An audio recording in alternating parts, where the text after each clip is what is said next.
So, guys, today we will discuss what we have discussed in the last session, and we will more talk about the designing part in Revit and the components and families. So, uh, Sonali, आपका कुछ doubt था?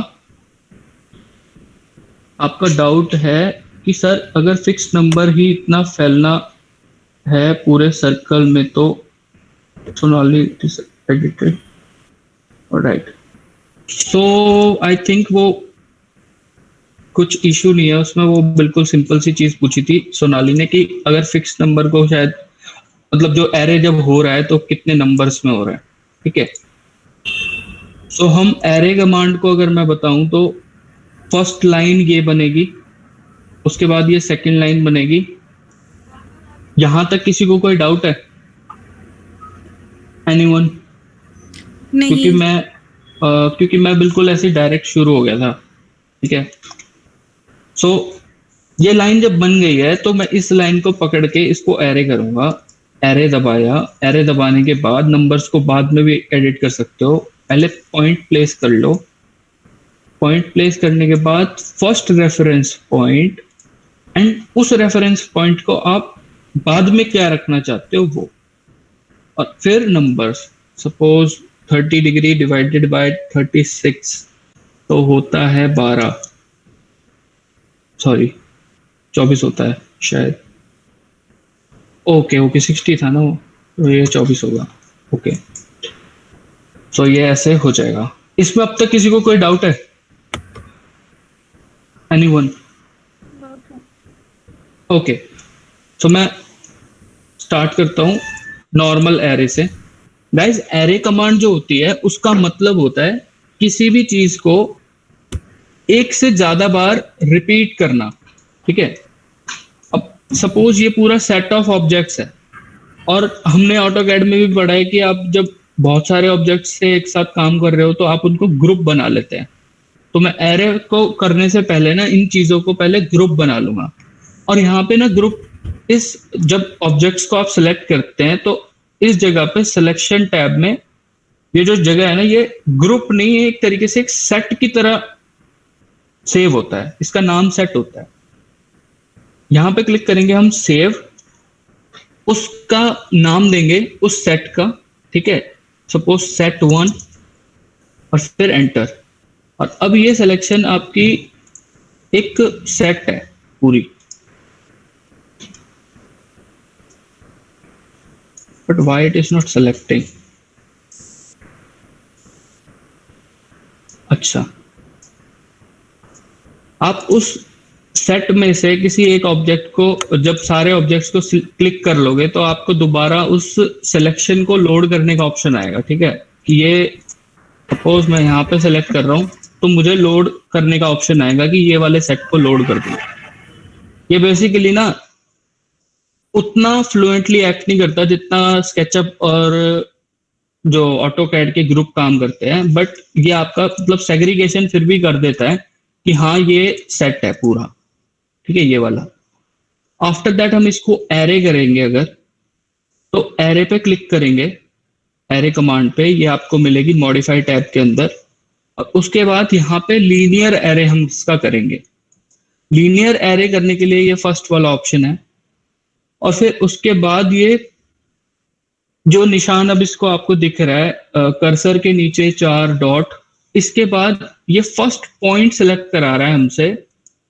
और उसके बाद हमने second point choose करना है. Suppose ये 30 मीटर दूर है सेकंड पॉइंट, तो मैंने 30 मीटर दूर क्लिक कर दिया. अब ये पूछेगा कि कितने नंबर्स में क्लिक करना है, तो मैं यहाँ पे 50 कर देता हूँ. तो ये 50 टाइम उसको लोड करने लगेगा. जब ज्यादा बड़ा मॉडल होता है और फिर एरे करना होता है, सपोज कि कोई हाउसिंग का प्रोजेक्ट है, वैसे जनरली उन केसेस में तो हम कॉपी यूज करते हैं, लेकिन अगर कोई बहुत ही ज्यादा नंबर इसमें है, टाउन प्लानिंग है, तो उस चीज को आपको एरे करना है तो आप सिंपली ऐसे कर सकते हैं. काम करने का तरीका दूसरे सॉफ्टवेयर से थोड़ा सा अलग है इसका, लेकिन अल्टीमेटली फंक्शन सेम ही है. ठीक है. अब ये देख लीजिए, आप जब भी कोई चीज एरे बनती है या फिर एरे होती है तो क्या होता है कि जब वो बनती है ना तो आप उसको सिंपली डायरेक्टली ऐसे एडिट नहीं कर पाओगे, आप उसको खोलोगे तभी एडिट कर पाओगे। और खोलने से मेरा मतलब है कि अभी इसका यहाँ पे आप प्रॉपर्टीज में देख सकते हो, this is a model group array group 1, ठीक है। तो ये एक ग्रुप ऑब्जेक्ट बन गया है, ये ऑब्जेक्ट ही दूसरे टाइप का बन गया है, ठीक है। तो आप इसको ऊपर यहाँ पे एक अनग्रुप का कमांड है, इससे पहले अनग्रुप करेंगे, फिर ये पूरे सेट से अलग हो जाएगा और फिर आप इसमें अब अलग से काम कर सकते हैं, ठीक है। और ये इंडिपेंडेंट है औरों से, ठीक है। मैं दोबारा बता देता हूं, ये वाला जो एरे हुआ है ये भी एक मतलब ग्रुप बन के एरे हो जाता है। जब एरे होता है तो वो ग्रुप बन जाती हैं सारी चीजें, उनको यहां से अनग्रुप कर सकते हो आप। और यहां से जब अनग्रुप कर लोगे तो फिर उसके अंदर की सारी चीजें एडिट हो सकती हैं, ठीक है। तो इन सारे ऑब्जेक्ट्स को अगर मुझे ऐसा बनाना है कि एडिटेबल बन जाए, तो हमने जो कल सीखा था फिल्टर कमांड, फिल्टर कमांड में जब हम जाएंगे तो हम फिल्टर कर लेंगे इसमें यहाँ पे मॉडल ग्रुप्स के टाइप के जितने भी ऑब्जेक्ट्स होंगे उनको, और मॉडल ग्रुप के टाइप के जितने ऑब्जेक्ट्स हैं उनको सेलेक्ट करने के बाद हम ओके करेंगे। और फिर हम उन सबको एक ही बारी में अनग्रुप भी कर सकते हैं, और फिर हम उन सबको यूनिक बना सकते हैं बाद में। बट अगर फाइल बिल्कुल फाइनली रेडी है, जैसे ये सारे बिल्कुल रेडी हैं, तो आपको फिर उनको ग्रुप से हटाने की जरूरत नहीं है, आपको सिंपली उनको वैसे ही रहने देना है। अभी तक एरे में किसी को कोई कंफ्यूजन की हुआ कैसे था और क्यों हुआ था? और Ranjan, somebody is asking how do we make set sir, वो एक बार बता दो। ओके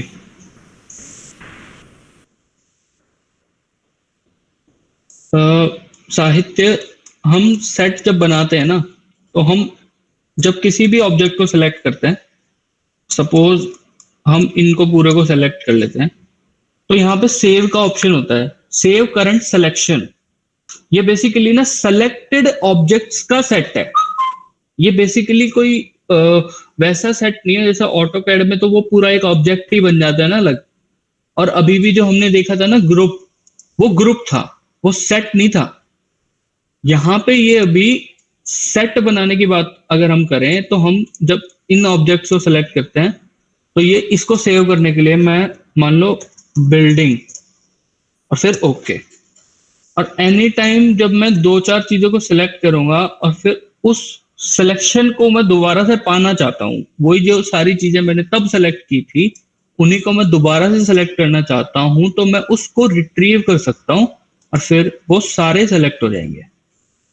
क्लियर ये पॉइंट? ये सिलेक्शन का सेट है। क्लियर साहित्य? हाँ सर। हाँ मतलब सर सेट सिर्फ सिलेक्ट करने के ही काम आएगा? मतलब अगर कोई बड़ा प्रोजेक्ट और हमें सब कुछ साथ में सिलेक्ट करना हो बार बार, तो तब हम सेट बना ले? मतलब ऐसे ग्रुप हाँ। में जैसे करके कॉपी करते रहते हैं इधर उधर, तो वो सेट से नहीं होगा? बिल्कुल सही है कि सेट से कोई भी ऑब्जेक्ट्स के अंदर कोई चेंज नहीं आएगा। आप देख सकते हो मैं इसको अलग से सिलेक्ट कर सकता हूँ, इसको भी अलग से सिलेक्ट कर सकता हूँ, इसको भी। तो अब बट जब मैंने एरे किया था तो वो ग्रुप बना था, ठीक है। वो उनको मैं सेलेक्ट कर रहा था तो वो एक ही ऑब्जेक्ट नहीं थे, वो अलग अलग ऑब्जेक्ट थे, ठीक है। तो सेट और ग्रुप में यही फर्क है सबसे बड़ा, कि आप सेट के अंदर ना जब दो तीन ऑब्जेक्ट कोई भी सेलेक्ट करोगे तो आप उस सेट को लोड कर सकते हो। एक और बात नोट करने वाली है, इसको थोड़ा ध्यान से देखना। अगर यहाँ पे भी तीन चार ऑब्जेक्ट हैं, सपोज ये वॉल है, ये वॉल है, ये वॉल है, आपने इनको सेलेक्ट कर लिया तब भी आपको लोड करने का ऑप्शन आएगा, ठीक है। और फिर भी आपको बिल्डिंग का ऑप्शन आएगा, बट वो ना बिल्डिंग उसके साथ सेलेक्ट होगी जो आपका न्यू सिलेक्शन है। ये पॉइंट थोड़ा सा क्रिटिकल है, क्योंकि कई बार हम क्या सोचते हैं जब इनको सेलेक्ट करेंगे तो सिर्फ जब हम बिल्डिंग को सेलेक्ट करेंगे रिट्रीव में जाके तो सिलेक्शन सिर्फ बिल्डिंग का होगा, लेकिन जिन ऑब्जेक्ट्स को आपने ऑलरेडी सेलेक्ट किया हुआ था वो अनसेलेक्ट नहीं होंगे। इनको आपको करना पड़ेगा शिफ्ट दबा के। फर्स्ट क्लास में हमने बताया था कंट्रोल दबा के ऐड होते हैं, शिफ्ट दबा के सबट्रैक्ट होते हैं। कंट्रोल दबा के लेफ्ट माउस बटन से ऐड होते हैं और शिफ्ट दबा के सबट्रैक्ट होते हैं। ये सिलेक्शन वाला पॉइंट क्लियर है सबको कि हमने सेट बनाया ही क्यों इसका, क्योंकि हम चाहते हैं कि हाँ हम इन्हें एक बारी में इनको सेलेक्ट कर सकें और सपोज इनको मूव कर पाए ऐसे, और फिर इजी हो जाए टास्क हमारा। ठीक है, तो हम इसका सेट कुछ केस में बनाएंगे मूव वगैरह करने के लिए। क्लियर है? Yes, sir. Thank you. Okay, so I don't think there is any. Chiranjeev पूछ रहा है, वही मैंने बता दिया है आई थिंक कि सेट और group they are two different things. Group बनाना मैं अभी नहीं बताऊंगा प्लीज, क्योंकि अभी मेरा फोकस ना डिजाइन पे है। ग्रुप बनाने का एक तरीका तो मैंने आपको बता ही दिया, आप उसको सिंपली एरे कर दो तो वो भी एक ग्रुप बनता है। ठीक है, ये भी एक ग्रुप है, ये ग्रुप है इसका, ये दोनों ही अब ग्रुप बन गए हैं, ग्रुप के ऑब्जेक्ट बन गए हैं ये।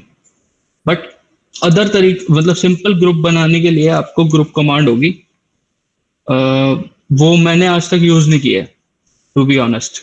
ठीक है, तो मेरे लिए ये कमांड एरे ही है और इसके बाद जो बन रहा है ये ग्रुप बन रहा है। बट ये और ये जो सिलेक्शन है, इन दोनों चीजों में फर्क होता है। ये जो सेट है इसमें और इसमें फर्क होता है, ये समझ लीजिए बस। इसमें आप एडिट नहीं कर पा रहे हैं इस वॉल को, और ये पूछ रहा है जब एडिट कर रहा हूं तो मैं वो खुल रहा है एक तरीके से, जैसे हम ग्रुप को खोलते हैं स्केचअप में, जिन्होंने स्केचअप देखा था, और फिर उसके बाद हम उसको फिनिश पे क्लिक कर देंगे तो वो एडिट होके ग्रुप वही वैसे का वैसा रह जाएगा। इससे ऑब्वियसली फाइल हल्की रहेगी, जब ग्रुप्स में काम होगा तो फाइल आपकी मतलब जैसे स्केचअप में रिकमेंडेड था कि ग्रुप्स बना ली, ग्रुप्स होता है कंपोनेंट होता है सहज, क्या बोलते क्या थे उसको, सहज चला गया, कोई बात नहीं, कंपोनेंट बोलते हैं उसको। हाँ कंपोनेंट बोलते हैं उसको। तो गाइस आई थिंक बहुत डेविएट हो गए आज, बट 3 चीजें हमने अब तक देखी हैं, मैं शॉर्ट में बता देता हूं। First is array, radial and linear. ठीक है, सेकंड इज जो डिजाइनिंग जब होती है ना, वो डिजाइनिंग वाले पार्ट में आपको वॉल को बिल्कुल ये बस एक बार ना बस ये सेट कर लेना कि आपकी डायमेंशन है ये कहां तक जा रही है, मतलब ये जो लोकेशन है ये लाइंस कहाँ पे जा रही हैं। उसके बाद आपको बिल्कुल फ्री मूवमेंट में बनाना शुरू करना है। यहाँ पे ये कर्व वॉल है, इसको यहाँ पे लिया, ये पूछेगा बार बार। ठीक है, इसको ऐसे बना के और फिर यहाँ से ये लेके इसको यूं कर दिया, इसको यूं कर दिया। ठीक है, इन वॉल्स को ऐसे चेंज किया। आपको समझ आ रहा है ना मैं बोलना क्या चाह रहा हूं कि ऑब्जेक्ट इसमें फ्यूज कैसे होंगे। अभी अगर हम कॉलम लगा चुके होते इसमें और इनको मान लो सपोज करो कि मैं इनको यहाँ पे कट कर दूं और मैं बोलूं कि नहीं ये डिसजॉइंट रहनी चाहिए, वॉल्स तो अनटाइडी होती हैं, कॉलम तो दिखनी, ये कितना अजीब लगेगा डिजाइनिंग स्टेज पे। और होता भी पता है क्या है, जब क्लाइंट को भी हम जैसे दिखाते थे ना हमारे मतलब मेरी ट्रेनिंग टाइम पे, तो हम बेसिकली ये प्लॉट है, हम पहले उसको यही प्लान देते थे, ये रूम यहाँ पे है, ये रूम यहाँ पे है, यहाँ पे स्टेयरकेस है, यहाँ पे किचन है। ठीक है, सपोज ये सब बन गया मान लो। उसके बाद हम उसमें बाद में इंट्रोड्यूस करते हैं कॉलम, देखते हैं, अंदाजा रखते हैं हम, लेकिन बाद में भी इंट्रोड्यूस करते हैं। एक तरीका होता है जब हम बड़ी बिल्डिंग बनाते हैं तो पहले हम कॉलम की ग्रिड बना लेते हैं। सपोज ये आपकी ग्रिड है, ये कोई अच्छी ग्रिड नहीं है, लेकिन अगर आपकी ये ग्रिड है तो आपको पता है आपकी बिल्डिंग की ये शेप है, और आप ऐसे ऐसे वॉल इसमें बना लोगे और आप देखोगे कि बीच में यहाँ पे कुछ आना है और यहाँ पे लाइन से चीजें आनी है और यहाँ पे चीजें आनी है। तो बेसिकली आपने अपना काम जो करा वो पहले कॉलम बने हुए थे उनमें करा। ठीक है, ये आपकी अप्रोच यूज होगी उन बिल्डिंग्स में जिनमें ग्रिड बहुत ज्यादा इंपॉर्टेंट है और अंडरग्राउंड पार्किंग है। ठीक है, सो आज का टॉपिक, बेसिक टॉपिक है जितने भी कंपोनेंट्स हमारे होते हैं इस मॉडल के अंदर, उनमें सबसे ज्यादा इंपॉर्टेंट कंपोनेंट है स्टेयरकेस। तो मैं स्टार्ट करूंगा स्टेयरकेस। बहुत इंपॉर्टेंट है, बहुत प्रॉब्लम हो जाती है, और स्टेयरकेस के बाद जो सेक्शन बनता है वो बहुत ही अच्छा बनता है। तो यहाँ पे ऑप्शन है स्टेयरकेस का, इस पे क्लिक करना है। रंजन, हाँ जी, बिफोर यू गो अहेड एक बारी स्केल का बता दे सबको। स्केल का क्या बताऊं, क्या सोनाली, मेरे को समझ नहीं आया कौन से, क्या प्रॉब्लम क्या है स्केल में, मतलब यूनिट्स या फिर स्केल? सर जैसे मैं उधर स्केल में देख रही हूँ तो ड्रॉप डाउन मेनू में वो सब फ्रैक्शन में है, और मैनुअली भी एंटर कर रही हूँ तो कुछ नहीं हो रहा है। ये व्यू स्केल, हाँ, ये फ्रैक्शन में इसलिए है क्योंकि आपकी जो यूनिट्स है ना, वो आपने फीट फ्रैक्शनल इंचेस ली हुई है। तो ये क्या होता है, ऐसे दिख रहा होगा आपको, है ना? और आप लोग please, everyone please mind this कि जितनी बार भी हम फीट इंचेस में काम करते हैं, हमेशा स्केल को देने का तरीका ये है जो ये सॉफ्टवेयर बता रहा है। 1 inch is equal to 1 feet, this is the scale. 1 inch is equal to 10 feet, this is the scale. And this scale in terms of 1:2, मतलब बोलते हैं ना 1:2, तो 1 divide by 100, right? ये जो 100 वाला जो स्केल होता है ना, डिवाइडिंग वाला, वो स्केल होता है मेट्रिक में, ठीक है? ये जो स्केल होता है ये होता है मेट्रिक का, बट ये जो स्केल होते हैं ना, ये होते हैं आपके सारे फीट इंचेस में, और ये हमेशा ऐसे ही दिखाई देंगे। आपसे टीचर्स कई बार बनवाते भी हैं इन स्केल्स पे। तो ये जब आप ट्रायंगुलर स्केल होता है ना, उसका फीट इंचेस का फैक्ट्रिक वाला स्केल उसको बोलते हैं हम, उसमें ये सारे होते हैं, ठीक है? तो हम जब इन पे काम करते हैं, बट आपको आइडिया नहीं लग पा रहा है कि ये मैट्रिक में किसके बराबर है, तो आप जस्ट इस पे क्लिक करो, आपको पता चल जाएगा कि इसकी वैल्यू जो है ना वो 1:96 के बराबर है। हम सबको पता है कि जो मीटर्स और उसका जो फर्क है वो ऑलमोस्ट 12 टाइम्स का होता है, ठीक है? हर चीज जो होगी मतलब वो 12 या फिर 6 या फिर किसी इस चीज के रेशियो में होगी। तो सोनाली, ये पॉइंट क्लियर हुआ कि आपका ये स्केल ऐसा क्यों आ रहा है?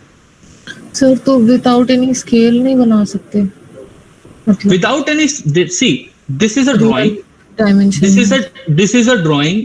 स्केल के यूजेस मैं आपको अभी ही बता देता हूँ, आपको डाउट है क्योंकि बहुत ज्यादा है। तो ये स्केल है, ठीक है? इस ड्राइंग का 1:100 है, सपोज अभी 96 है, 100 ही कंसिडर कर लेते हैं उसको। ये स्केल किन किन चीजों को इफेक्ट करेगा, please note, and Lalit please you too. Scale will effect first text of the view. उस व्यू में कोई भी टेक्स्ट, अभी तक एनोटेशंस मैंने डालनी बताई नहीं है ना, इसलिए मैंने स्केल के बारे में बताया नहीं था। सपोज मैं कुछ भी यहाँ पे टाइप कर रहा हूं, ये टेक्स्ट जो है इसको मैं डिटेल में बाद में बताऊंगा, प्लीज घबराना मत। ये मान लो 7 mm का है, ये किसके रिस्पेक्ट में 7 mm का है? ये इस स्केल के रिस्पेक्ट में 7 mm का है, क्योंकि मेरी वॉल ही यहाँ पे ये ऑलमोस्ट 8 फुट की है, तो 7 mm तो इसके बहुत बड़ा छोटा होगा, वो तो दिखना भी नहीं चाहिए स्क्रीन पे। उसके रिस्पेक्ट में ये स्केल पे चल रहा है, इस वाले पे, लेफ्ट वाले पे। ड्राइंग चल रही है इस वाले पे, और जो एनोटेशन है वो चल रही है लेफ्ट वाले पे। क्लियर हुई बात? लेफ्ट में जो स्केल है उस पे चलती हैं ये सारी चीजें जो लिखी हुई हैं, या फिर हमारी शीट के ऊपर जब ये व्यू जाएगी, ये सारे व्यूज हैं, ये जाएंगे किसके ऊपर? शीट के ऊपर, ठीक है? यहां पे ही आएगी ये चीजें ना अभी वैसे करनी नहीं थी, बट आपको क्लियर नहीं है ना स्केल का मतलब, तो इसलिए ये बता रहा हूं। ये एक इसका स्केल है 96 का। अब जैसे ही मैं इस स्केल को चेंज करता हूं, सपोज मैं इसका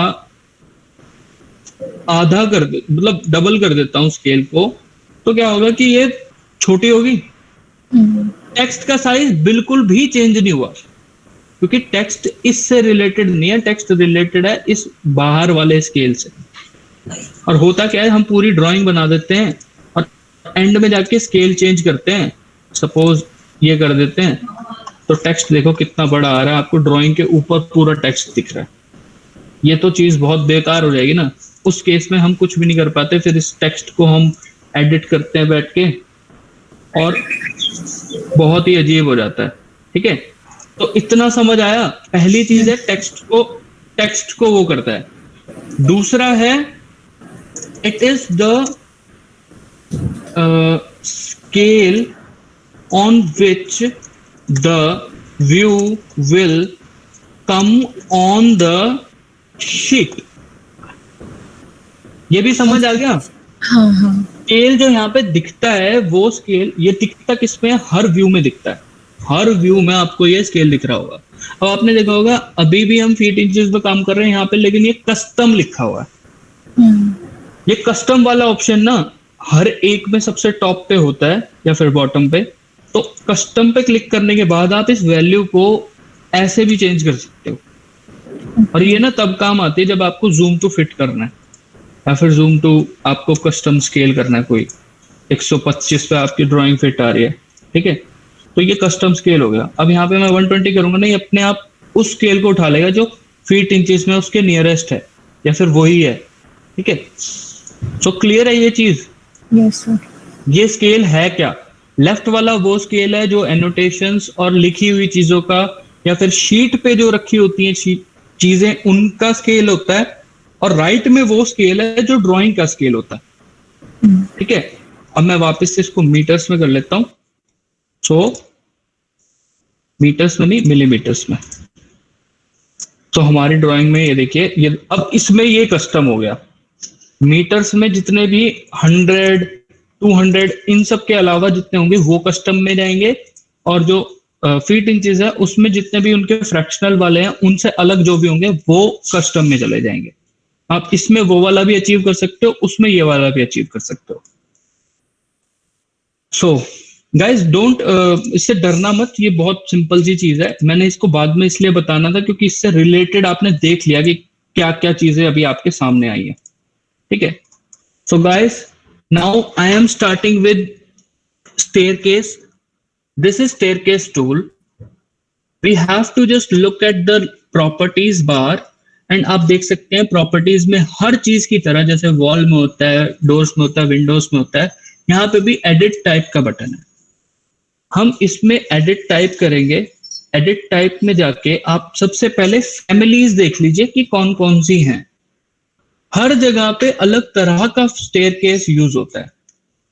ठीक है, अलग तरह का मतलब असेंबल्ड स्टेयरकेस जो पार्ट्स में आके जुड़ता है। कास्ट इन प्लेस सबसे ज्यादा यूज होता है हमारे यहाँ पे नॉर्थ इंडिया में। इसमें स्लैब डलती है फिर बनता है वो, और इसका ये फायदा होता है कि ये ना बिल्कुल एक तरीके से ऐसा दिखता है जैसा इनकी जो अपीयरेंस भी होती है ना, तो ये फैमिलीज होती है इनकी 3D 2D सब अपीयरेंस भी ऐसी होती है जैसे इनके नाम है। उसके बाद प्री कास्ट स्टेयरकेस ये होती है जो हाई राइज बिल्डिंग है उसमें यूज होती है। तो मैं सबसे ज्यादा यूज करता हूँ कास्ट इन प्लेस। आप एज पर लोकेशन देख सकते हैं, उसमें से एक ही टाइप है मोनोलिथिक। इसमें अब इसकी कुछ डिटेल्स पहले से ही सेव्ड है। ठीक है, आप इनको ना छेड़ो क्योंकि इसकी ये डिफॉल्ट बनी हुई है, तो इसको ना छेड़ के आप दोबारा डुप्लीकेट कीजिए। डुप्लीकेट में सपोज टाइप 1 आपने इसका नाम दिया, देन यू डिसाइड कि आप उसका राइजर कितना रखना चाहते हैं। Suppose 175 mm। आप थ्रेड डेप्थ कितना देना चाहते हैं, सपोज 300 mm। एंड आप विड्थ कितना देना चाहते हैं, सपोज 1400 mm। ये आपकी सिंपल डिटेल है। ये मतलब आपको सॉफ्टवेयर को लिमिट कर देना है कि आपको इसके अंदर रह के काम करना है। Maximum riser, minimum thread and minimum width, and these are the only things which are mentioned in the working drawing or even the presentation drawing for the staircase। तो इस पे इसको आप फीड कर दोगे और उसके बाद ओके क्लिक कर दोगे। नाउ इसको डायरेक्टली ऐसे ही बनाओगे तो प्रॉब्लम होगी, ये आपको समझ नहीं आएगा कि कैसे बनाना है। अगेन ये वाला जो पूरा जो बार है इसमें लोकेशन लाइन, ये लोकेशन लाइन हमने वॉल में भी देखी है, ये लोकेशन लाइन किसी भी लेंथ में बनने वाली चीज के साथ अटैच होती है। तो इसमें आप चूज करेंगे राइट उस केस में जिस केस में स्टेयर केस को राइट टर्न करना है, लेफ्ट उस केस में जिस केस में स्टेयर केस को लेफ्ट टर्न करना है। तो generally staircase right turn करते हैं, तो आई एम जस्ट सेइंग उस हिसाब से आपको राइट में इसको बनाना है। अगर आपको लेफ्ट में टर्न करनी है तो आपको लेफ्ट चूज करना है। तो आप राइट में चूज करेंगे सपोज, एंड आप इसको थोड़ा अलग भी बना सकते हैं। This is the location of staircase in my plan, but मैं इसको यहाँ पे भी बना सकता हूँ, बट थोड़ा सा पास में इसलिए बनाऊंगा कि मुझे पता होगा कि क्या उसमें आ भी पाएगी वो staircase. So I am just starting from here and I am watching it कि आपको बता रहा है कि कितने राइजर क्रिएट हुए हैं, कितने बचे हैं। राइजर अपने आप कैलकुलेट होते हैं according to the constraints you have feeded in the software. Please note, base constraint हमारा ग्राउंड फ्लोर है, टॉप कॉन्स्ट्रेंट हमारा फर्स्ट फ्लोर है। ग्राउंड फ्लोर के लेवल 0 से लेके फर्स्ट फ्लोर के लेवल 0 तक जब ये जाएगा तो इसको डिजायर्ड हाइट हमारी जो है वो है 3150 mm, ठीक है। उसको अचीव करने के लिए मैं यहाँ पे जब इसको कंस्ट्रक्ट करना शुरू कर रहा हूं तो ये ऐसे मूव कर रहा है और बता रहा है कि इतने राइजर अभी बन चुके हैं और इतने अभी बनने वाले हैं। तो सपोज मैंने 10 राइजर एक गो में बना दिए। अब इसके बाद मैं समझ नहीं पाता कि इसके बाद अगले वाले राइजर कैसे बनेंगे, लैंडिंग बनानी है तो कैसे बनेगी, लैंडिंग के लिए कोई अलग से टूल है या क्या है। बट आप यहाँ पे जब बार को देखेंगे तो यहाँ पे ऑप्शन है ऑटोमेटिक लैंडिंग, ये डिफॉल्ट पे ही ये टिक होता है, तो आपको ये टिक ही रहने देना है, इससे अपने आप लैंडिंग बनेगी। आपको सिर्फ अगले वाले जो आपके स्टेप्स हैं उन पे ध्यान देना है। और सपोज वो यहां से शुरू होते हैं, क्योंकि मैंने इसको राइट में मोड़ा है ना, तो ये उसके लेफ्ट साइड में बनेंगे। तो आप देख सकते हैं कि जो अगली वाली जो स्टेप्स की रेंज है वो ऐसे बनना शुरू हो गई है और ये complete, they are completed. Okay, अब मैं चाहता हूं ये थोड़ा सा इसके और इन दोनों के बीच में थोड़ा गैप हो, तो मैं इसको मूव कर सकता हूं और उस टाइम पे इस पार्ट को सिलेक्ट करके मूव कर सकता हूं। ओके, इस पार्ट को इसको क्लिक करके मैं मूव कर लूंगा और सपोज 300 mm मैंने इसको मूव कर लिया। बट होता है कई बार इशू ये है कि हम जैसे इसको थोड़ा बहुत मूव कर रहे होते हैं, अभी नहीं होगा क्योंकि ये यूएल जब ये पूरी एल पूरा यू घूम के बनता है ना ऐसे, फिर जाके फिर ऐसे, तो क्या होता है कि एक इशू आता है कि आप थोड़े डिस्टेंस पे इसको मूव करोगे, सपोज 100 mm, तो ये नहीं होगा, एरर देगा। लेकिन आप ज्यादा डिस्टेंस पे करोगे तो ये हो जाएगा। तो उस केस में आप पहले इसको ज्यादा डिस्टेंस पे मूव करने के बाद दूसरी साइड से मूव कर सकते हो, इस साइड से वापस मूव कर सकते हो। ओके, सो अभी के लिए मैं इसको सिर्फ 300 mm सपोज ऐसे बना देता हूं। और फिर मुझे फाइनल स्टेप जो करना है, जब मेरा स्टेयरकेस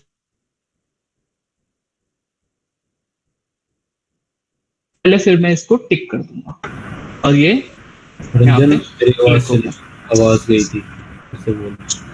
कितनी देर पहले गई थी? लास्ट लाइन से पहले। ओके गाइस, आपने ये देखा था कि मैंने इसको कंस्ट्रक्ट कैसे किया था, राइट? ये तो समझ आ गया था ना? Anyone please tell me. Yes sir, वहाँ पे कहीं जहाँ पे आप कहते कि लास्ट स्टेप अब हम ये करेंगे। या सो कंस्ट्रक्ट करने के लिए पहले मैं दोबारा बना ही देता हूँ इसको। पहले एक रेंज बनाई पूरे राइजर्स की, उसके बाद अनदर रेंज बनाई राइजर्स की। बीच के डिस्टेंस को अभी देखना नहीं है, ज्यादा सोचना नहीं है। अगर आपको करना है तो पहले इसको 0 पे ले आओ, फिर उसको नाप के आपको सपोज उसको 600 mm दूर करना है तो आप उसको दूर कर सकते हो। आपको इस वाले जो स्टेप्स हैं इनको चौड़ा करना है तो आप वो भी कर सकते हो, ठीक है। इनको बहुत चौड़ा करना है, इनको पतला करना है तो आप वो भी कर सकते हो। आप इसको यहाँ पे कस्टमाइज कर सकते हो अल्टीमेटली। इस जगह में फिट कर लिया मैंने इसको, ठीक है। अब ये बोल रहा है कि landing depth is less than run width. ये कब होता है? जब हमारा जो ऑब्जेक्ट है ना वो किसी दूसरे ऑब्जेक्ट में या तो इंटरफेयर कर रहा हो, या फिर जो हमारे स्टेप्स हैं वो एकदम से ऐसे मुड़ रहे हो जैसे यहाँ पे मुड़ रहे हैं, तो इनके बीच में थोड़ा सा गैप दे दो। ये तो एक नॉर्मल प्रैक्टिस है कि इन दोनों के बीच में गैप होना चाहिए, और ये यहाँ पे आप इनको फिट करा सकते हो। फिर यहाँ पे इसको साइज को ऐसे भी एडिट कर सकते हो जहां पे साइज का ऑप्शन आ रहा है, ठीक है। फिर इस पूरे को पकड़ के, अभी मैंने इसको फाइनल बनाया नहीं है, अभी जस्ट मैं चेक कर रहा हूँ कि ये बन रहा है कि नहीं बन रहा। इसको पकड़ के यहाँ पे मूव भी कर सकते हो, और आप देखोगे कि ये फिट आ तो रहा है लेकिन ये थोड़ा सा बाहर निकल रहा है, तो इसको यहाँ पे वापस लेके आ सकते हो 30 mm। फिर देखोगे कि ये डोर पे फिट नहीं हो रहा, एक स्टेप यहाँ पे कम हो रहा है, तो आप इसको ऐसे करके ऊपर ले जा सकते हो। तो देखोगे अपने आप अगला वाला जो स्टेप है ना वो एक्स्ट्रा बढ़ गया है, क्योंकि उसे बढ़ना ही है, क्योंकि अल्टीमेटली उसने जो यहाँ पे जितने स्टेप्स लिखे हुए हैं ना उनको अचीव करना है। सपोज मैं इसको एडिट करता हूं, इस चीज को जो डिजायर्ड नंबर ऑफ स्टेप है इसको मैं एडिट करता हूं, और जो एक्चुअल नंबर ऑफ स्टेप है वो आती है जितने यहाँ पे क्रिएटेड होते हैं। इसको अगर मैं एडिट करता हूं तो यहाँ पे मैं सपोज 21 लिख दूं, तो अब मैं इसको 2 स्टेप और दे सकता हूं इस सॉफ्टवेयर को। और वो कैसे दूंगा कि मुझे वो क्रिएट ही करने पड़ेंगे अलग से, क्योंकि मैंने बाद में बनाया ना वो। बट आप देख रहे हो इसमें ये इश्यू आता है कि इनकी जो हाइट है ना,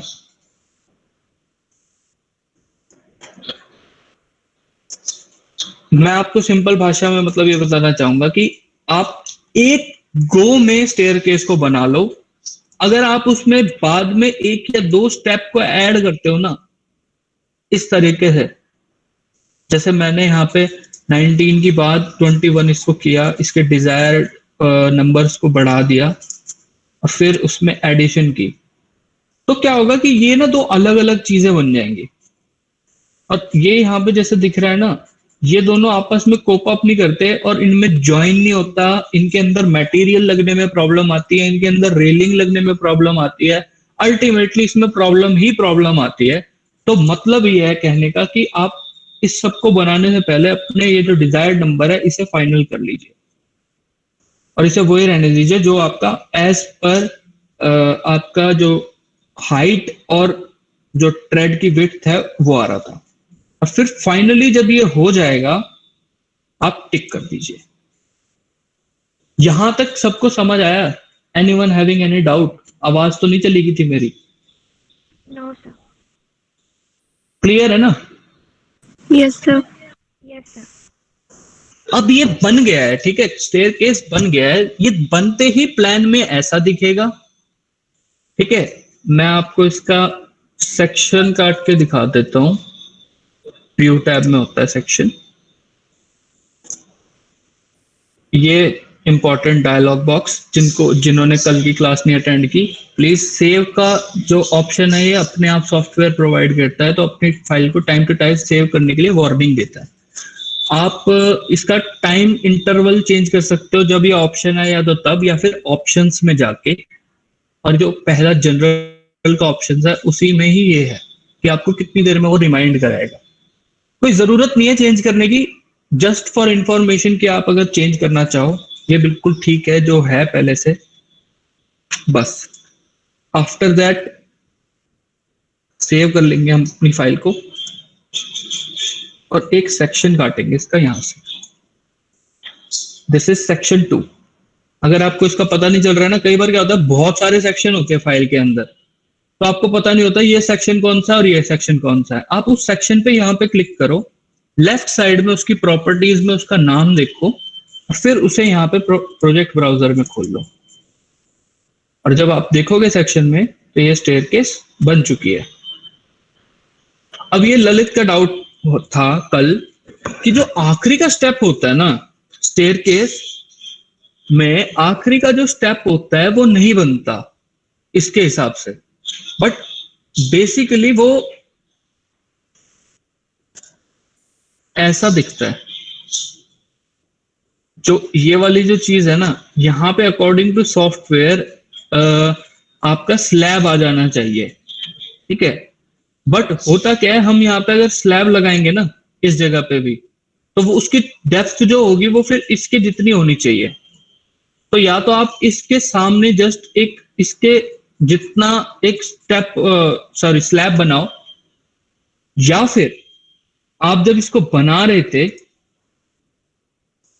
प्लान में, तब इसको बनाते वक्त एक स्टेप एक्स्ट्रा बनाओ, इसका जो डिजायर्ड नंबर है, और उसको बनाने के बाद आप उसको एक स्टेप कम कर दो, ठीक है। ये थोड़ा सा कंफ्यूजिंग हो सकता है, मैं इसको दोबारा एक बार बता देता हूं।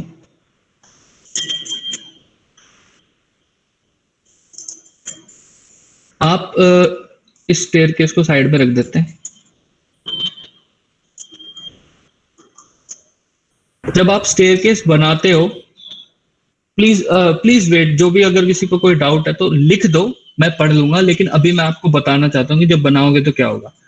आपने पहले टाइप में सेट किया कि आपको चाहिए क्या, ठीक है। आपने उसका मैक्सिमम राइजर सेट किया, आपने उसका ट्रेड डेप्थ सेट किया, विड्थ सेट की, okay, you are done with it. Now आप जब यहाँ पे देखोगे, ये अपने आप कुछ नंबर्स देगा, desired numbers as per the height between your floors. आप उस नंबर को ना एक बढ़ा दो, जो भी था उससे एक बढ़ा दो। अगर 19 था तो 20 कर दो, 20 था तो 21 कर दो। आपने उसको डन कर दिया, और उसके बाद आप उसको क्रिएट कर लो। सपोज यहां पे ये बनेगा इस तरीके से। अभी मैंने एक बढ़ा के उसको क्रिएट किया है, ये प्लीज ध्यान रखिएगा। इससे इंफॉर्मेशन थोड़ी चेंज हो जाएगी, दिक्कत करेगी, चेंज हो जाएगी, लेकिन आपका सेक्शन सही बनेगा, ठीक है, अल्टीमेटली। और फिर आप उसको टिक करने के बाद दोबारा से 19 कर लो, तो आपका राइजर भी बिल्कुल वही हो गया जो आपका पहले था। बट आप जब इसको सेक्शन में देखोगे तो ये आपका बिल्कुल उस लेवल तक आ रहा है जहां पे आपकी स्लैब है, ठीक है। और ये आखिरी वाला जो स्टेप है ना, अल्टीमेटली हमने इससे ये बनाना अचीव किया। इसको मैं आपको सामने रख देता हूं, पुराने वाले को और इसको आप कंपेयर कर पाओगे, फिर दोनों एक ही सेक्शन में आ जाएंगे। इसमें कितने स्टेप्स हैं? जितने बने थे उतने ही स्टेप थे, मतलब जितने बन रहे थे अपने आप 19 ही बन रहे थे और 19 ही रहने दिया था। इसमें 19 बनने के बाद हमने पहले 20 टाइप करके बनाया था और बाद में उसको 19 कर दिया था। तो हुआ क्या, इसकी जो हाइट्स है ना, जो ये जो लेवल्स हैं, ये सारे बिल्कुल सेम है, बस इसमें एडिशन है कि इसमें ये आखिरी वाला स्टेप एक्स्ट्रा बना हुआ है, जो असलियत में भी ऐसा बनता है। मैंने आपको बता दिया कि इस केस में जो सॉफ्टवेयर है ये चाहता है कि यहाँ पे जो स्टेप है ना, उसकी जगह पे इस जगह पे स्लैब होगी बेसिकली। अगर इसकी स्लैब की विड्थ मेरी 180 होती, सपोज 165 है, वैसे तो 167 सपोज कर लीजिए आप, तो ये यहाँ पे आ जाएगा। तो आपको ये तब भी सेक्शन में कोई दिक्कत नहीं क्रिएट करेगा। अल्टीमेटली आपने यहाँ पे स्लैब ही लेनी है, बट आपको अगर ऐसे नहीं करनी है इस चीज को, तो बनाते वक्त एक स्टेप बढ़ा के बना लो और उसके बाद आप उसका एक स्टेप यहां पे टाइप करके वापस से कम कर दो। Any doubt till now?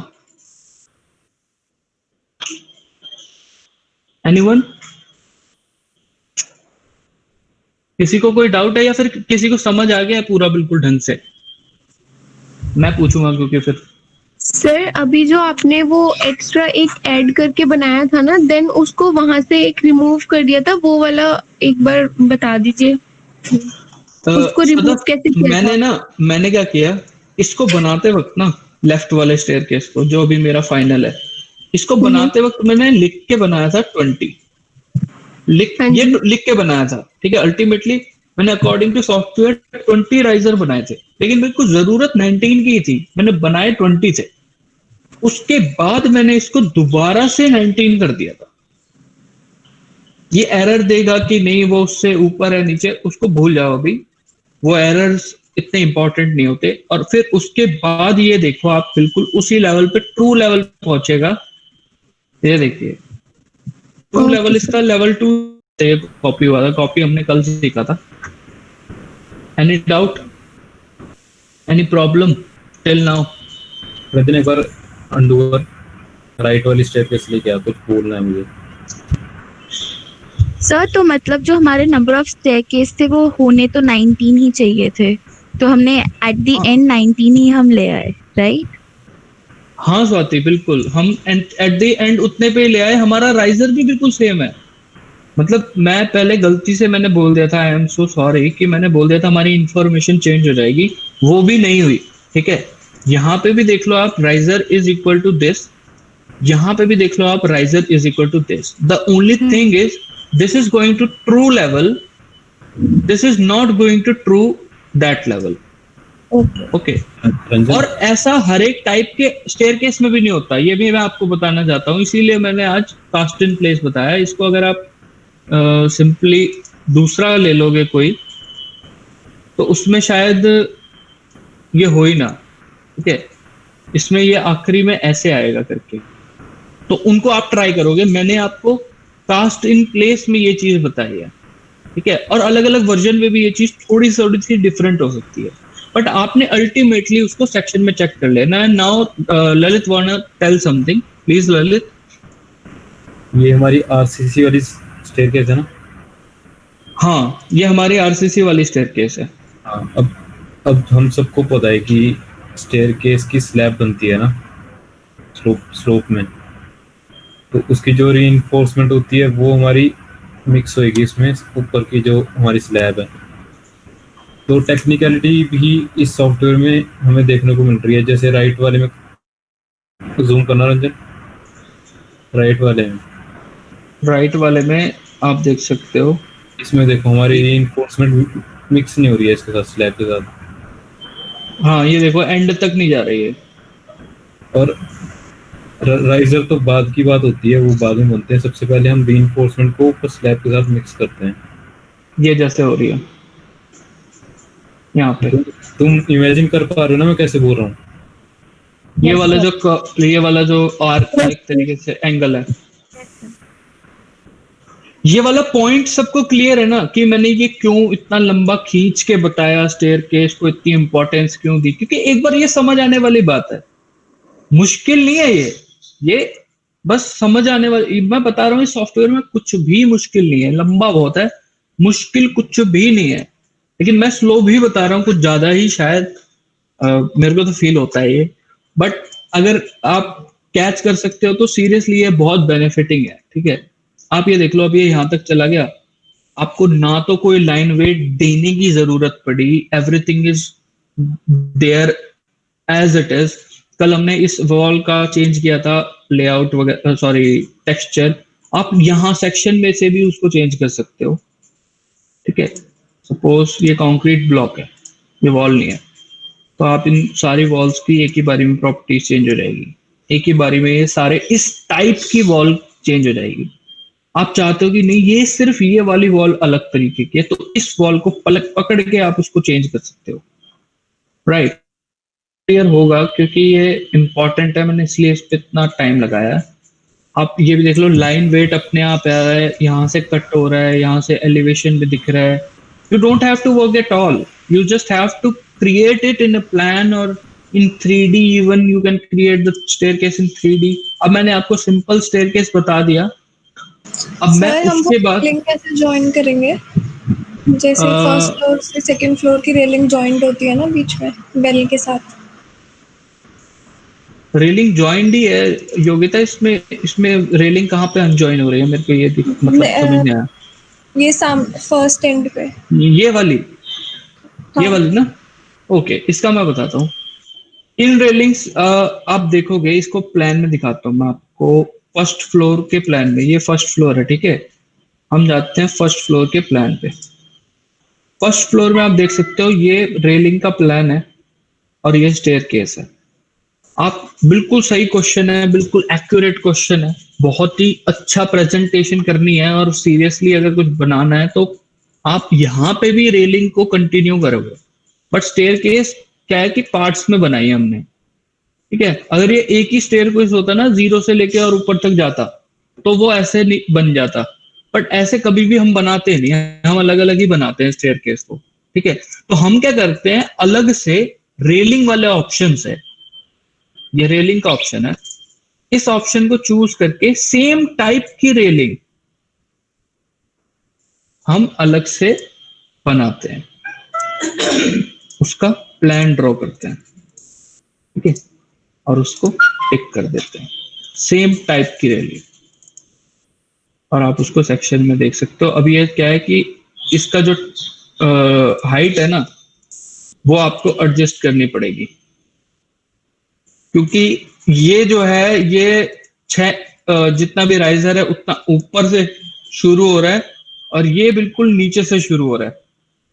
तो इन दोनों का जो फर्क है ना, वो आपको मेंटेन करना है, ठीक है। अदरवाइज मैं आपको इसका भी बता दूंगा कि कैसे हम इस रेलिंग को बनाने के अलावा भी हम रेलिंग को बना सकते हैं। मतलब सिर्फ रेलिंग टूल से ही रेलिंग नहीं बनती, ठीक है। अब इसको थोड़ा सा और नीचे ले आऊंगा तो ये एडजस्ट हो जाएगा इसके साथ, क्योंकि रेलिंग कंटिन्यूएशन में ही चलती है। हाँ जी, हम मैनुअली वो कर सकते हैं, इंक्लाइंड रेलिंग बना सकते हैं।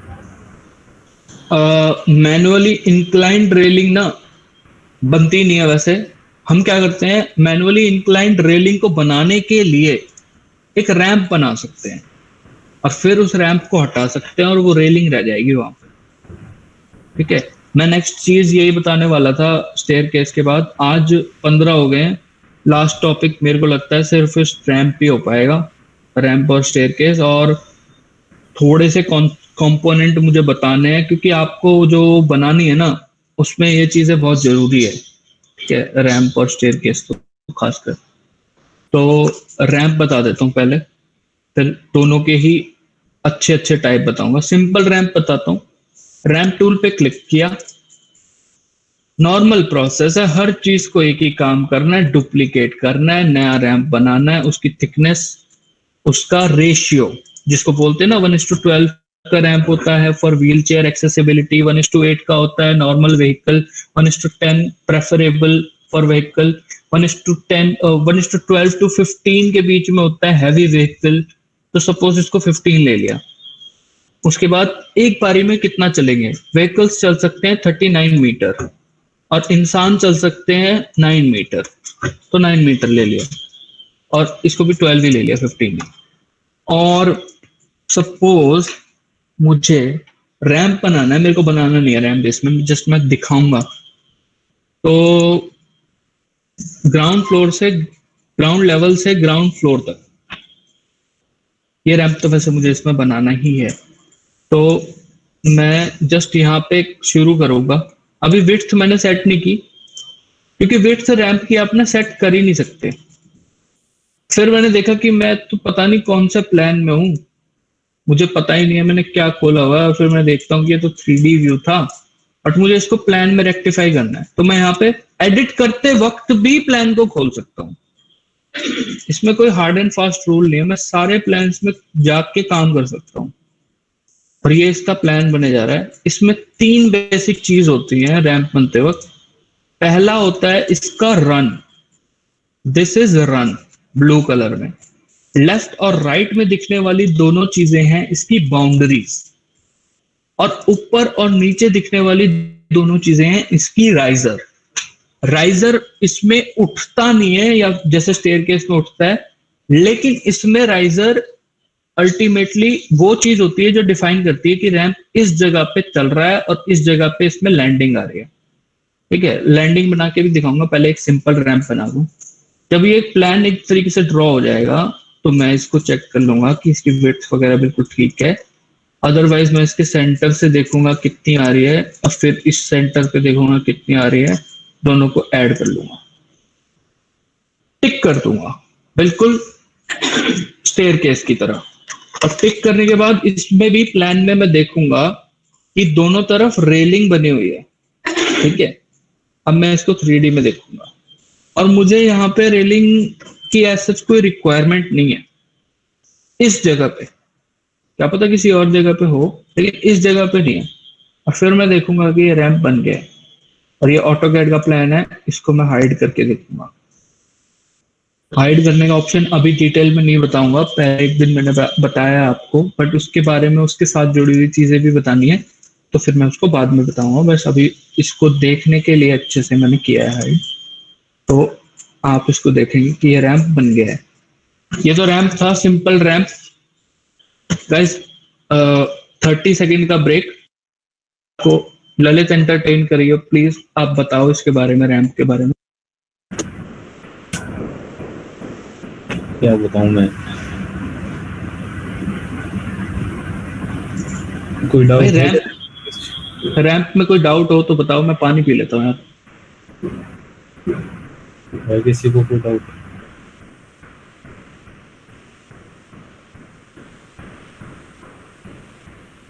तो वैसे ये रैंप उस स्लैब पे या जो वो हमारा लेवल है उस पे ओवरलैप कर रहा है ना, तो ऐसे कोई इशू नहीं रहेगा उसमें? कौन सी जो प्लेन था तुम्हारी? I glad you asked Swati, thank you so much. पहली बात तो या तो इसको यहाँ पे कर सकते हो, इसको बिल्कुल उसके यही करना होगा, क्योंकि यहाँ पे ना जनरली प्लिंथ बीम होते हैं, इस केस में तो यहाँ पे प्लिंथ बीम होगा पक्का, ठीक है। तो ये रैंप इससे पीछे होगा या फिर अल्टीमेटली इसका जो रेशियो है ना वो कम होगा, ठीक है। इसको बनाते वक्त जो भी तुम्हारा एज है ना, क्योंकि तुम्हें पता है रैंप अगर मैं इसका जो लेंथ है ना वो इसकी डिजायर्ड लेंथ से कम कर दूंगा, मतलब उस लेवल पे चढ़ने लायक लेंथ से ही कम कर दूंगा, तो होगा कि एंड में देखो ऐसा दिखेगा कि अचीव ही नहीं कर रहा है उस लेवल को। तो उसके लिए ना कई बार हमें ना ये भी ना डिजाइनिंग पार्ट में काम आता है। जब आपको जस्ट बनाना है रैंप, जल्दबाजी में बहुत स्पीड में बनाना है, तो डुप्लीकेट करके ना एक फास्ट नाम का रैंप बना लो और उसका रेशियो कर दो 1, तो कुछ भी हो वो आपका उसी लेवल पे पहुंच जाएगा अपने आप। ये वाला पॉइंट आपको समझ आया? और ये ट्रिक है, ये पॉइंट मतलब ट्रिक है, ये कोई टेक्निक नहीं है, ट्रिक है। ओके सर, ठीक है कि आप उसका हाँ सुभाश्री सर, जब हम लोग रैंप जब ये तो अभी सिंगल साइड ही जा रहा है, जैसे सर हम लोग टर्निंग ऐसे देके जब बनाते हैं लैंडिंग के साथ, या नेक्स्ट चीज वही बना रहा हूँ, पूरे लेवल पे बनाऊंगा, ठीक है। जैसे स्टेयरकेस बनी थी ना, हाँ ऑलमोस्ट वही प्रोसेस है, बट हाँ आप बताओ, क्या मुझे लग रहा है कुछ और डाउट है शायद? हाँ सर, तब ना जो लैंडिंग का एरिया होता है उसमें से वो ना थोड़ा टेढ़ा सा कि ओवरलैप होने जैसा वैसा हो जाता है कभी कभी। अच्छा, मैं जब अभी बनाता हूँ ना, एक ट्विस्टेड रैंप बनाता हूँ, तब मेरे को बताना, ठीक है। अब मैंने ये रैंप बना दिया, अब मैं आपको बगल में एक फर्स्ट फ्लोर तक का रैंप, हाँ पहला रंजन, एक रिपीट का रिक्वेस्ट आया है, जो तूने ट्रिक करी है ना अभी। ओके हाँ मैम, ये ट्रिक ना इम्पोर्टेंट है थोड़ी सी। ये क्या है, आप जब सपोज करो आपने ये प्लान था, ठीक है, आपको इसके लिए इतना बड़ा रैंप चाहिए था, सपोज करो आपको 20 मीटर का चाहिए था, लेकिन आपके पास जगह है ही नहीं, आपने सिर्फ 4 मीटर में जस्ट डिपिक्ट करना है कि यहाँ पे रैंप है, ठीक है। आपको अभी आपके पास इतना टाइम ही नहीं है कि आप चेक करो कि इसका स्लोप है कितना, हैवी कि नहीं है, बनेगा कि नहीं बनेगा, या फिर इसको टेक्निकल है कि नहीं है, सही है कि नहीं है, गलत है कि नहीं है, मतलब वो सब आपको भी नहीं चेक करना। मतलब तो आप क्या करोगे, जूरर को बेवकूफ बनाना है तुमने। जूरर को नहीं, आप बेसिकली ये ना 3D वगैरह में ज्यादा यूज करते हो, जूरर को तो भाई खा जाएगा वो तो आप बेसिकली एक ऐसा रैंप बना दोगे अपने आप ही, प्लानिंग में ही सिर्फ वहां तक लेके जाओगे इसको, या फिर मैं एक नया रैंप बना के दिखाता हूँ, ज्यादा अच्छे से क्लियर होगा। मैं रैंप का टूल लिया, इसकी विड्थ सपोज कर ली 3000, इसको यहाँ से बनाना शुरू किया। अब ये बोल रहे हैं यहाँ तक चाहिए से 5400 का चाहिए, ठीक है, लेकिन मेरे पास जगह थी सिर्फ 4080। मैंने जब इसको ऐसे किया और फिर टिक किया तो ये एरर मार रहा है, बोल रहा है ramp is not enough to reach the top constraint, change the slope और increase the length of ramp. ये वाला पॉइंट तो खत्म ही हो गया, मेरे पास ऑप्शन ही नहीं है, तो मैं क्या करूंगा, ये वाला ऑप्शन कर दूंगा, चेंज द स्लोप। बट मैं इस टाइप के रैंप के साथ नहीं करूंगा, मैं एक नया रैंप बना दूंगा जो बहुत ही मतलब जल्दी काम करने के लिए, ऐसी नाम मैंने रखा है, आप कुछ भी नाम रख के उसका एडिट टाइप में जो ये मैक्सिमम स्लोप है ना, जिसके बारे में मैं बात कर रहा था कि एक नॉर्मल रैंप का 1:12 होता है, व्हीकल का 8 होता है, किसी का 15 होता है, वो सारी जो चीज है उसमें ये जो रैंप है इसको 1 कर दो। 1 का मतलब तो है कि आप सीधा 1 मीटर चढ़ाने के लिए 1 मीटर में भी चढ़ा सकते हो, तो अल्टीमेटली कभी कोई प्रॉब्लम ही नहीं आएगी और ये लेवल से अपने आप मैच कर जाएगा। अगर मैं इसमें सपोज ये दूसरे वाले टाइप का बनाऊं तो ये बोल रहा है कि देखो इसको रीच करने के लिए दिक्कत है, ऊपर इसका स्लोप ठीक नहीं है, तो मैंने उसका स्लोप इतना हाई कर दिया कि अब कुछ भी स्लोप हो वो अपने आप नेक्स्ट लेवल पे पहुंच ही जाएगा। क्लियर हुआ ये पॉइंट सबको? Yes. Okay, now Subhashree please आप ध्यान से सुनना, क्योंकि मैं जब वो बनाऊंगा ना तो आप बताना कि क्या इश्यू आता है। हम बनाएंगे ramp 0 ground to suppose first floor, और अच्छा रैंप चलने के लिए मिनिमम 1500 mm तो होना ही चाहिए, ठीक है। तो आप टाइप 2 का रैंप है, ये रैंप 2 है, इसमें मैंने सेलेक्ट किया है मैक्सिमम 9000 आप एक बारी में चलेंगे। बेशक इसको 36,000 चाहिए हो लेंथ, लेकिन ये 9000 के बाद ना अपने आप ही रुक जाएगा, काम करना ही बंद कर देगा। ये देखो 9000 के बाद, सॉरी ये लेवल सही सेलेक्ट नहीं था, ग्राउंड फ्लोर से फर्स्ट फ्लोर। और ये ना बेसिकली 0 जो बेस लेवल होता है ना, ये वो लेता है जिस फ्लोर में आप होते हो, जिस फ्लोर में आप काम कर रहे होते हो वो फ्लोर लेता है। लेकिन आप ना सेकंड फ्लोर पे जाके भी ग्राउंड फ्लोर सेलेक्ट करके बना सकते हो।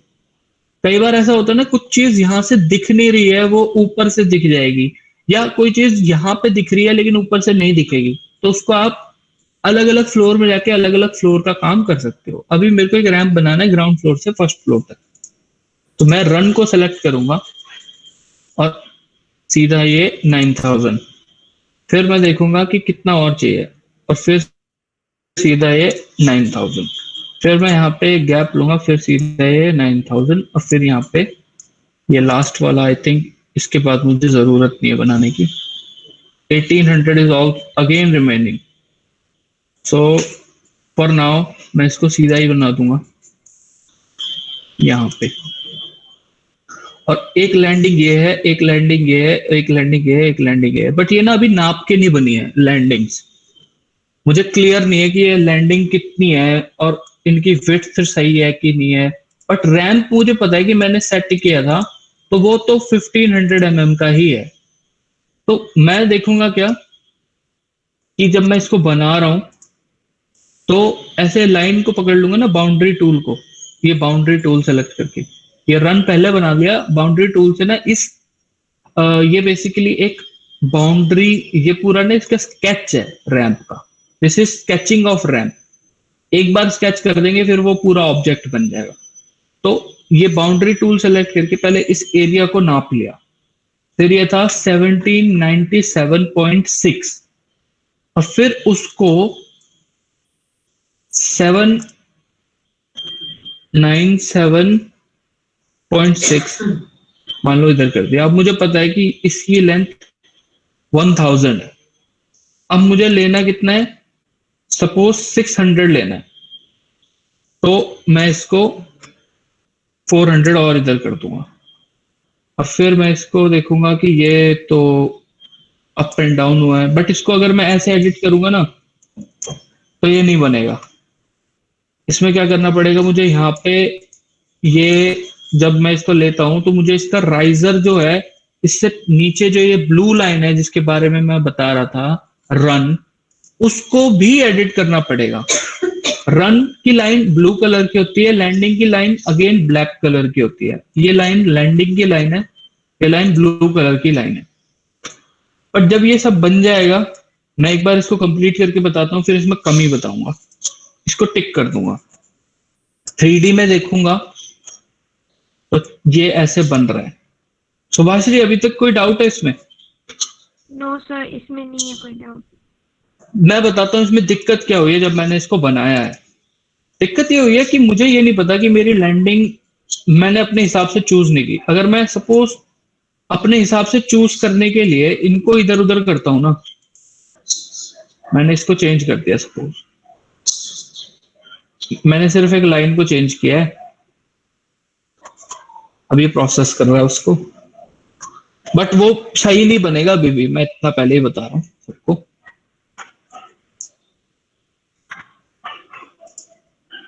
और लैंडिंग तो छोटी हो गई है, लेकिन ये जो पूरा एरिया था ना, इसकी जो स्लोप है सिर्फ वो इंक्रीज हो गई है। यहां से देख सकते हैं आप, ये लैंडिंग तो छोटी हो गई है लेकिन ये कम नहीं हुआ, आगे से सरका नहीं है ये एक तरीके से। ये ना मतलब सिर्फ लेंथ में बढ़ गया है थोड़ा सा, लैंडिंग छोटी हो गई है। लेकिन इसको बेस्ट तरीके से बनाने के लिए, ये एक गलत तरीके से बना हुआ रैंप है, डायरेक्ट स्केच कर दिया। बेस्ट तरीके से बनाने के लिए पहले एक मॉडल लाइन पे रैंप को आप पहले ये देख लो कि आपको रैंप बनाते वक्त ये अपने आप बता रहा है कि आपको हाइट यहां से यहां लेनी है, सपोज ग्राउंड फ्लोर से फर्स्ट फ्लोर लेनी है। तो ये बता रहा है कि अभी रिमेनिंग है 37,800। आपको पता है कि आपको जो लेंथ चलनी है रैंप को बनाने के लिए वो है 37.8 मीटर और सपोज 38 मीटर, ठीक है। तो 38 मीटर को बनाने के लिए आपके पास इसमें ना कैलकुलेटर यूज कर लो तो बेटर है। 38 मीटर है आपके पास जो आपको लेंथ बनानी है, बट आप एक बारी में दे सकते हो सिर्फ 9 मीटर्स। 9 मीटर्स देने के बाद आपको 4.222 बार उसको बनाना पड़ेगा। 4.222 बार मतलब 4 बार, और उसके बाद जो ये 0.2 ऐसा सा कुछ बचेगा। तो इस चीज को या तो आप 5 भी ले सकते हो सीधा सीधा, ठीक है। 5 बार बनाओगे तो 38 को डिवाइड करो 5 से तो 7.6 मीटर का आपका लेंथ एक बारी में रैंप की आएगी। सपोज मैंने यही चूज कर ली, आप क्या पता कुछ और भी चूज करोगे एक बारी में कितना आएगा, बट अभी के लिए मैं इसको सिर्फ 7.6 मीटर चूज करके एक रैंप बना के बताता हूं। 7.6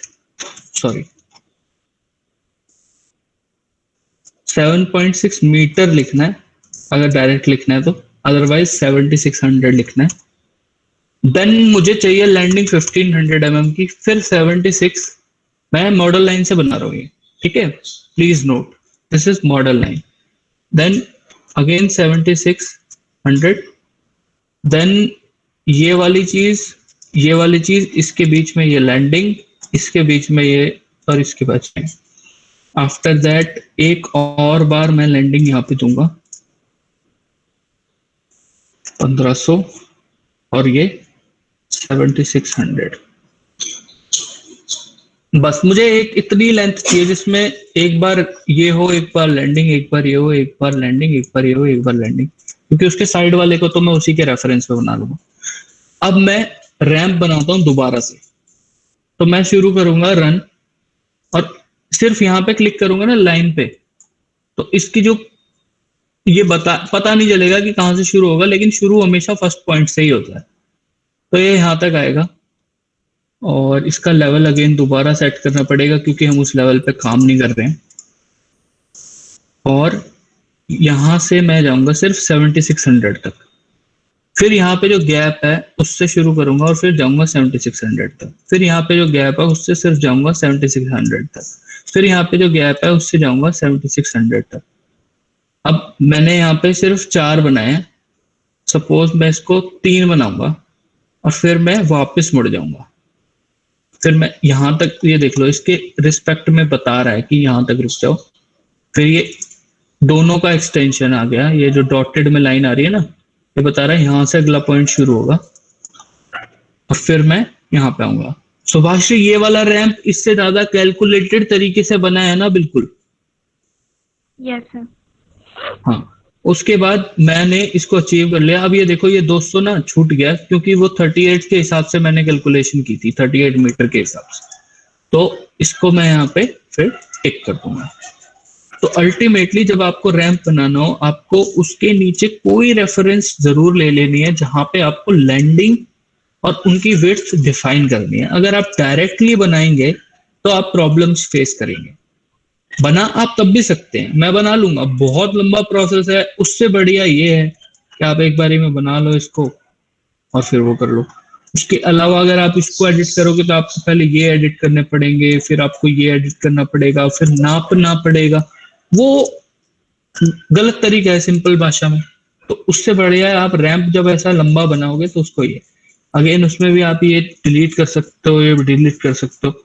but oh my God, what is this. अब ये दोनों तो चले गए रेलिंग। अब मैं ट्राई कर रहा हूं यहाँ पे रेलिंग बनाने का ऐसे करके, तो जब इसको 3D में जाके देखूंगा तो ये रेलिंग तो नीचे ही रह जाएगी। मुझे तो रेलिंग यहाँ पे चाहिए थी। तो guys, anyone can tell me कि ये कैसे लगेगी इसके ऊपर रेलिंग वापस से? एनीवन? एनी आइडिया, एनी तुक्का, एनी गेस? मूव करके लगा सकते हैं। मूव कहां से करेंगे? है ही नहीं ना रेलिंग। लो, इसकी भी डिलीट कर दी मैंने। ये रेलिंग ही नहीं है, यहाँ है ही नहीं कुछ। लाइन पिक करके, लाइन पिक करके रेलिंग बनती नहीं है ना। ये देख ले, लाइन पिक नहीं करेंगे। लाइन पिक करके वो पूछेगा कौन से लेवल पे बनानी है। देखो, लाइन पिक कर रहा हूँ, वो सीधी सीधी बन रही है ग्राउंड प्लेन पे। यहाँ पे अलग से रेलिंग बना।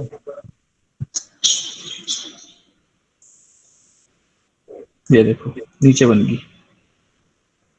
इसमें यही एक पॉइंट है कि इसमें जितनी भी ये टिल्टेड रेलिंग है, क्या पता मैंने नहीं देखी हो, बट इसमें जितनी भी टिल्टेड रेलिंग या फिर जो स्लोप में होती है ना, वो रैंप के साथ ही लगती हैं या फिर स्टेयरकेस के साथ ही लगती हैं। बनाने का तरीका सिंपल है। अगर गलती से डिलीट हो गया तो रेलिंग के नीचे ना एक और बटन है, प्लेस ऑन रैंप या स्टेयरकेस। इसको क्लिक करना है और जो भी रैंप और स्टेयरकेस है उसको क्लिक करना है। दोबारा से लग जाएगी, दोबारा से लग जाएगी। जो हटानी है उसको हटा दो और जो रखनी है उसको रख लो। आपको एक पूछ रहा था कि सिर्फ स्लांट में इसको देना है, तो इस रैंप को हाइड कर लो। और हाइड के बारे में मैं बता देता हूं अब आप लोगों को।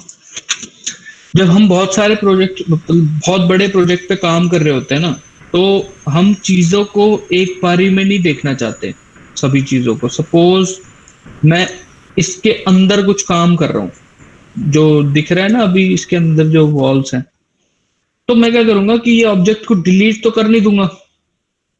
डिलीट हो जाएगी तो वापस कैसे आएगी? तो मैं क्या करूंगा, इसके ऊपर ना राइट क्लिक करूंगा और यहाँ पे हाइड इन दिस व्यू का ऑप्शन है। Only in this view, only in this view, mind it. ये प्लान में से अगर हाइड की है तो जरूरी नहीं है सब जगह से हाइड हो जाएगी, सेक्शन से क्या पता ना हो। उसके बाद इसको हाइड किया बाय एलिमेंट। अब लेकिन इसको वापस लेके आना है। काम हो गया, इस वॉल को हिलाना है, थोड़ा छोटा करना है, बड़ा करना है, काम हो गया। तो क्या होगा कि मैं ये जो बटन है ना, रिवील हिडन आइटम्स का, हिडन एलिमेंट्स का, इसको क्लिक करूंगा। और इसको क्लिक करने के बाद ये पूरा जो ऑब्जेक्ट्स का स्टेटस है जिनका भी हिडन, वो रेड कलर से शो होंगे। जो भी हिडन ऑब्जेक्ट्स हैं they will be shown in red colour. Red colour वाले पे टिक करा, उसको ऊपर राइट क्लिक, जैसे हाइड करने के लिए किया था वैसे ही अनहाइड का बटन होगा जब ये हिडन होंगे। फिर एलिमेंट्स पे क्लिक कर दिया। उसके बाद ये स्लैब थी,